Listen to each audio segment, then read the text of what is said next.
Hello. Have you ever heard of the seven wonders of the world? What about the seven natural wonders of Georgia? If you're from Georgia, Florida, or Alabama, and you love to see amazing works of nature without the hassle of traveling across the country, then these may be of interest to you. They're some of the most spectacular sights in the state, and one of the most notable of these is the Okefenokee Swamp. Today I want to tell you about the Okefenokee Swamp and about its unique history and characteristics. My broad research on the swamp has given me the knowledge to be able to communicate some of the most interesting facts about it to you. Today I want to tell you about the swamp's history, about its plant and animal inhabitants, and about one of its biggest attractions, the Okefenokee Swamp Park. First, let's go over a brief history of the swamp. Both natural and human-driven events have occurred to create this incredible biome. It's undergone millions of years of natural change. According to Gibbons, 65 million years ago, the swamp was actually entirely underwater.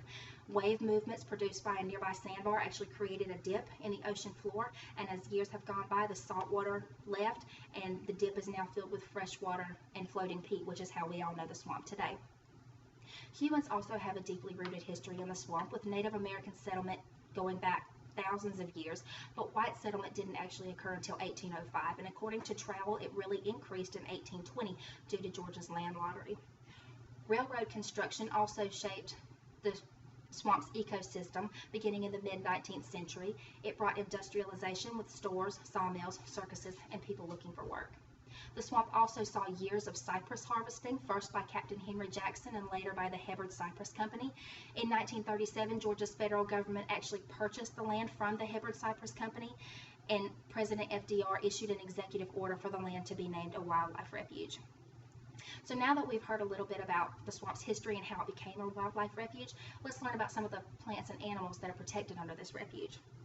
The approximately 700 square mile swamp is home to a wide variety of plants and animals.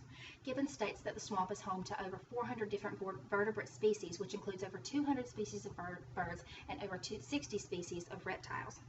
The U.S. Fish and Wildlife Service indicates that the most famous resident of the swamp is the American alligator, and other animals that you can see in the swamp include the otter, the sandhill crane, and other various birds, different reptiles, snakes, different amphibians, and other mammals like bears, deer, foxes, and many more. Habitat diversity in the swamp allows a lot of different plant species to thrive. The Encyclopedia Britannica states that the swamp is home to different trees like cypress, tupelo, and pine, different flowers like water lilies and orchids, and even some carnivorous plants. Forest fires are also an important factor for plant life in the swamp. According to Begonia and Batzer, in 2007, a large forest fire actually burned about 75% of the swamp. But they also state that it's important for restructuring plant life because these fires they burn out dead plants and allow new lush life to grow. So now that we know more about the plant and animal life in the swamp, let's learn about one of the attractions that features all of these. The Okefenokee Swamp Park is one of the three main access areas to the swamp, and it's in Waycross, Georgia. The Okefenokee Swamp Park indicates that three of the greatest features are the boat tour, the railroad tour, and the Eye on Nature program, and it also features extensive boardwalks which allow closer looks at the wildlife. The U.S. Fish and Wildlife Service states that in order to get the best park experience, you should go early in the morning between the months of July and September. That way you can see the animals while they're awake and lively, and you can avoid hot temperatures and insects. They also suggest, should you go, you should bring protective shoes, insect repellent, and sunscreen. As I bring this speech to a close, I want you all to consider a few things about this natural wonder. The Okefenokee Swamp has an exceptional combination of natural and human history that's contributed to what it is today.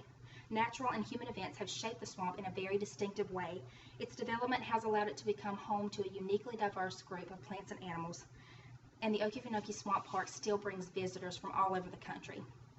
The U.S. Fish and Wildlife Service indicates that the Okefenokee National Wildlife Refuge now includes almost 354,000 acres of protected land. The diversity of plant and animal life is unparalleled to any other natural wonder in the country. It would be worth your while to visit the land of the trembling earth and see it in all of its glory. Thank you.